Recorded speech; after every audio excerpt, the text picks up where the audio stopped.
57 years. Just try to wrap your head around that much time. More than half a century. For 57 long years, the brutal murder of a 15-year-old girl has cast a dark shadow over a small New Hampshire town. For 57 years, her family has waited, her community has wondered, and her killer has walked free. That girl was Joanne Dunham. Her life, full of promise, was stolen back in 1968. But now, in 2025, right around the 57th anniversary of her death, the silence that's blanketed her case for decades, it's finally being shattered.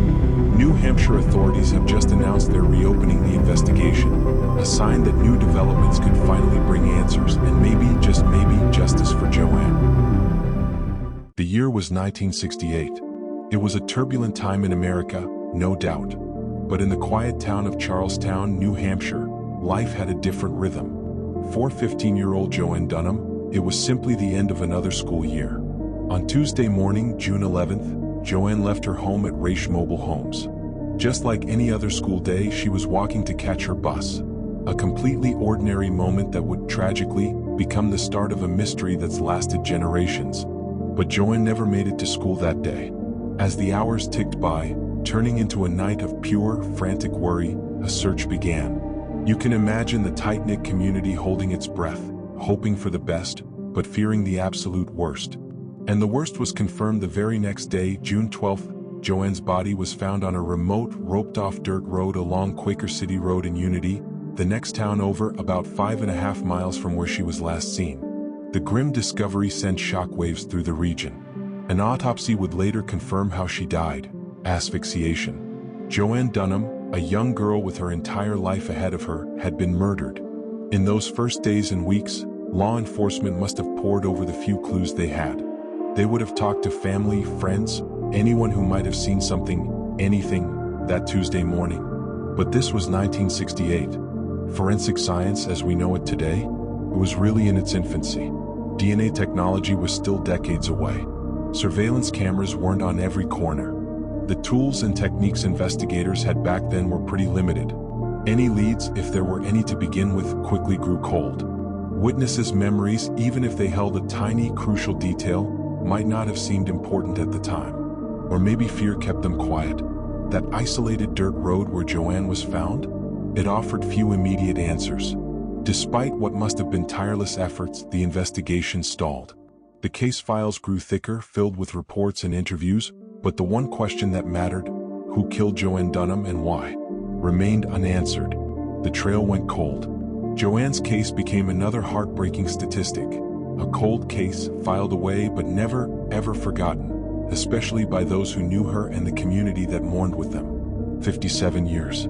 It's a lifetime. Babies born on the day Joanne disappeared are now thinking about their own retirement. For the Dunham family, these 5 decades have been an agonizing vigil, a constant ache of unanswered questions and justice out of reach. Losing a child, especially in such a brutal and unsolved way, leaves a scar on a family that never truly fades. Every birthday, every anniversary of her death, it must have been a fresh wave of grief, made even worse by the gnawing uncertainty of not knowing who was responsible for their pain. And the impact wasn't just on her immediate family. In a small town like Charlestown and across the wider Upper Valley region, the unsolved murder of a young girl becomes part of the local memory, a chilling story parents might tell their kids as a warning. It's a wound that doesn't fully heal, like a constant, low hum of unease in the background. The thought that a killer might have walked among them or might still be out there creates a sense of disquiet that can last for generations. People talk about a long shadow, and that's exactly what this was. There was another very real symbol of this unresolved tragedy. For all those 57 years, Joanne Dunham lay in St. Mary's Cemetery in Claremont, her grave unmarked. Imagine the quiet sorrow of that, a young life taken, and no stone to even bear her name, to mark her final resting place. It's a truly poignant and painful detail, a silent testament to all those years of waiting, of justice deferred. Deputy Chief Investigator Todd Flanagan, who's now on the case, recently visited Joanne's burial site and said he was deeply saddened to find her grave remained unmarked. That discovery would become a powerful spark for what came next.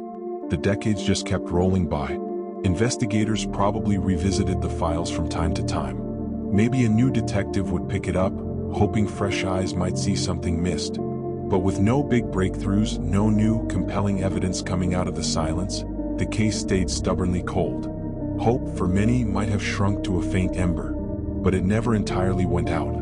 Then, in June of 2025, 57 years almost to the very day that Joanne Dunham disappeared, that tiny ember of hope was fanned into a flame. The New Hampshire Attorney General's office, working with the State Police Major Crime Unit and the dedicated Cold Case Unit, made a stunning announcement. They were officially reopening the investigation into the 1968 murder of Joanne Dunham. And this wasn't just some symbolic gesture for a grim anniversary. Oh no. Authorities said they are actively re-examining evidence, conducting new interviews, and pursuing additional leads. You can feel a new energy, a real belief that after all this time, progress is actually possible. Senior Assistant Attorney General and NH Cold Case Unit Chief R. Christopher Knowles confirmed that new information has come forward and is being followed up on by our unit and state police, though understandably he couldn't share more details just yet. That statement alone sends a jolt of electricity through this decades-old case. So what could this new information be? Could it be a witness who's been burdened by a secret for decades, finally deciding to speak up? Maybe it's a long-forgotten piece of physical evidence, now being looked at with forensic techniques that were pure science fiction in 1968. DNA analysis, even from tiny or degraded samples, has cracked countless cold cases, mysteries that once seemed impossible to solve. Investigators are exploring new information, and while we don't have specifics on things like DNA yet, their commitment is crystal clear. The renewed focus on Joanne's case is being led by Deputy Chief Investigator Todd Flanagan of the New Hampshire Department of Justice. His words about the investigation really hit home with a profound sense of duty and compassion. He said, "These investigations are not just mechanical exercises, they are commitments of the heart. This case is not just about solving a crime. It's about standing with Joanne's family and honoring her memory. She was only 15 years old. This isn't just another case filed to him.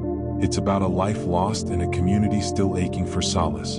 And in a deeply touching development, one that says so much about this renewed commitment, Joanne Dunham finally has a headstone. Prompted by investigator Flanagan's discovery of her unmarked grave, the Cold Case Unit, the Office of Victim/Witness Assistance, and the Victims' Compensation Program all worked together. Thanks to their efforts and the generosity of Perry Brothers Monument Company and St. Mary's Cemetery in Claremont, a headstone was designed, finished, and installed just in time for the 57th anniversary of her death. After all these decades, a proper marker now reads, "Taken too soon, loved forever."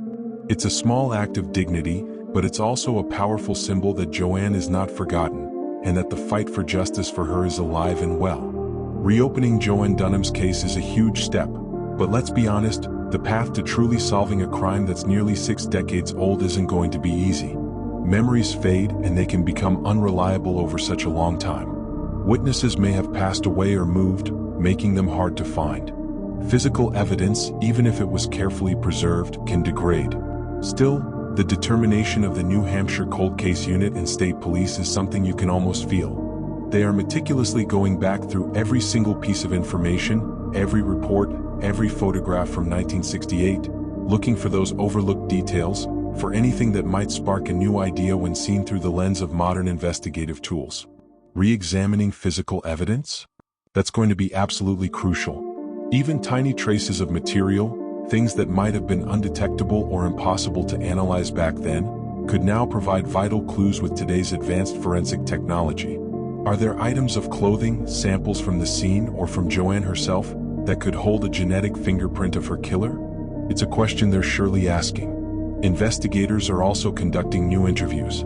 This could mean talking again to original witnesses who might remember something new, or perhaps speaking to people who were never interviewed at the time but may have unknowingly held a piece of the puzzle all these years. Sometimes relationships change, loyalties shift, and people who were once scared or unwilling to speak might now feel it's time to come forward. This renewed attention isn't unique to Joanne's case, thankfully. Across the country, cold case units are making incredible progress, using scientific breakthroughs and a renewed public interest to bring closure to families who've waited for so long. Genetic genealogy, for example, has become an incredibly powerful tool, linking DNA from crime scenes to distant relatives of a suspect found through public DNA databases, helping to narrow down the search. While we don't know if techniques like that are being used here yet, it just shows how the toolkit available to investigators is always evolving. But the authorities aren't working in a bubble. They believe that someone, somewhere, holds information that could be vital. It might be something they saw, something they heard, or maybe something someone confessed to them years ago. It could be a detail that seemed insignificant at the time but could now be the very missing link they need. And that's why the New Hampshire Cold Case Unit has put out a public plea.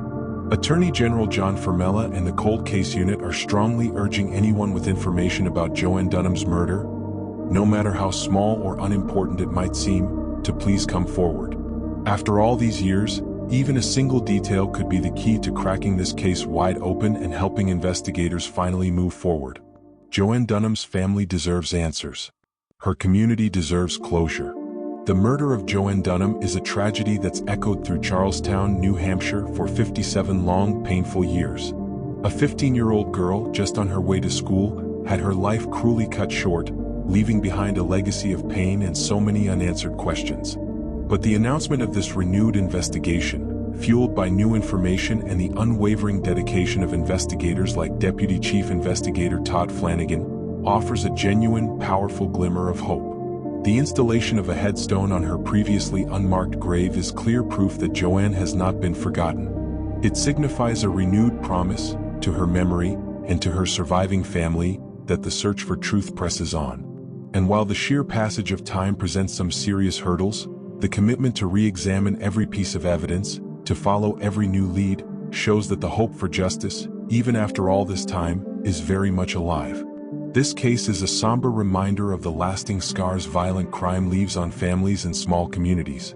But it's also a story of incredible persistence, of a refusal to let a young girl's life become just another unsolved file gathering dust. The hope now is that this renewed effort, combining fresh leads with the tireless work of investigators and, crucially, the potential help of the public, will finally lead to the answers that have been sought for more than half a century. The journey to justice for Joanne Dunham is far from over, but a new chapter has definitely begun. Don't forget to like, subscribe, and turn on notification for more unsolved cold case stories. This is Echoes of the Unsolved, where every shadow has a name and every silence tells a story.